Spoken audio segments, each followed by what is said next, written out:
جیسے ہی صبح عاشور ہوئی جناب عباس آئے، کہا مولا اجازت ہے، میں جنگ کے لیے جانا چاہتا ہوں۔ مولا حسین نے کہا عباس آپ میری فوج کے سپہ سالار ہیں، آپ میرے لشکر کے سپہ سالار ہیں، آپ جائیں گے تو فوج کو کون چلائے گا؟ بس بھئی اتنے میں حملہ ہوا، بہت سے انصار بزرگ تھے شہید ہو گئے۔ کہا مولا یہ بزرگ حبیب جیسوں کے لاشیں آ رہے ہیں، مولا مجھے اجازت دیجئے۔ کہ نہیں عباس آپ میری فوج کے سپہ سالار ہیں۔ 3 جب حملے ہوئے نا زیادہ تر صاحب سب شہید ہو گئے، تو ایک مرتبہ جناب عباس آئے، کہا مولا اجازت دے کر نہیں عباس آپ میری فوج کے سپہ سالار ہیں۔ اتنے میں نہ جانے اون و محمد کے لاشیں آئے۔ جناب قاسم کا اب جناب عباس سے رہا نہیں گیا، کہا مولا جنہیں گودوں میں پالا تھا اب تو وہ بھی مارے جا رہے ہیں، مولا مجھے اجازت دیجئے۔ کہا نہیں عباس آپ میری فوج کے سپہ سالار۔ کہا مولا وہ فوج کہاں ہے جس کا میں سپہ سالار ہوں؟ جیسے یہ خیمہ نصب ہے نا، خیمے کے باہر کھڑے تھے جناب عباس، تلوار سے ٹیک لگا کے کھڑے تھے۔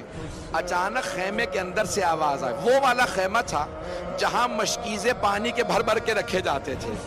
جناب عباس نے آواز سنی کہ کچھ بچے مشکیزیں ہلا ہلا کے دیکھ رہے ہیں، شاید پانی رہ گیا ہو۔ ایک بچی نے ایک مشکیزہ اٹھایا، مشکیزے پہ لب لگانے لگی، مشکیزہ پیشانی پہ رکھا شاید ٹھنڈک مل جائے۔ جناب عباس خیمے میں گئے، کہا بی بی کیا بات ہے؟ کہا چچا مجھے پیاس بہت زیادہ لگی۔ کہا بی بی مشکیزہ لیجئے میرے ساتھ آئیے، اپنے بابا سے کہیں مجھے پانی لانے کی اجازت دے دیں۔ سنیں گے بابا صاحب کو؟ کہا بی بی اپنے بابا سے کہیں مجھے پانی لانے کی اجازت دے دیں۔ جناب سکینہ نے کہا بابا چچا سے کہیں مجھے پانی لا دیں۔ میں یہی کہوں گا نا، مولا نے کہا ہوگا عباس اب آپ ایسی سفارش لائے ہیں میں رد نہیں کر سکتا، عباس آپ کو اجازت ہے۔ لیکن یہاں پہ روکا جناب سید الشہداء نے۔ جناب عباس نے مشکیزہ کاندھے پہ رکھا، علم ہاتھ میں لیا، تلوار حمائل کی نیزہ ہاتھ میں لیا۔ کہا عباس آپ کو پانی لانے کی اجازت ہے، لیکن ایک بات سن لیجئے، جانے سے پہلے ذرا زینب سے مل لے جائے گا۔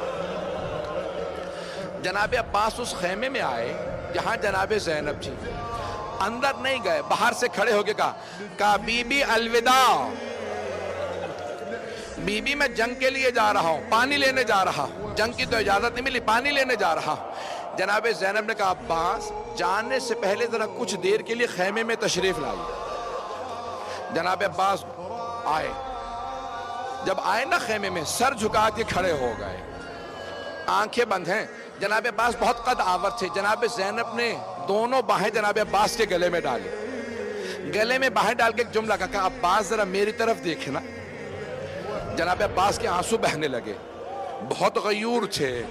جناب زینب 22 سال بڑی ہیں، پالا تھا جناب عباس کو، ہاتھوں میں پلے تھے، برداشت نہیں کر رہے تھے، جانتے ہیں بی بی پہ بڑا ظلم ہونا۔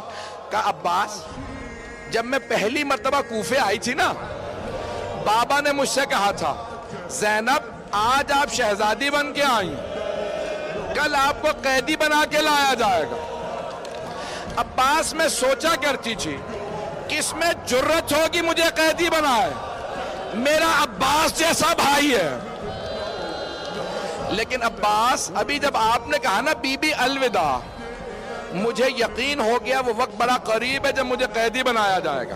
اجرکم اللہ۔ بس بے اب جناب عباس کی غیرت برداشت نہیں کرے، آنسو بہ رہے ہیں، خیمے سے باہر آئے، کہا بی بی مجھے معاف کر دیں۔ ایک بہت بڑے واعظ ہیں، بہت بڑے واعظ ہیں، وہ ایک جملہ کہتے ہیں کہ جب جناب عباس خیمے سے باہر نکلے، جناب زینب نے ساری بیویوں کو جمع کیا۔ جب میں یہ جملہ سوچتا ہوں میری کیفیت بدل جاتی ہے۔ ساری بیویوں کو جمع کر کے ایک جملہ کہا بیویوں میں پردے کی ضمانت واپس لے رہی ہوں،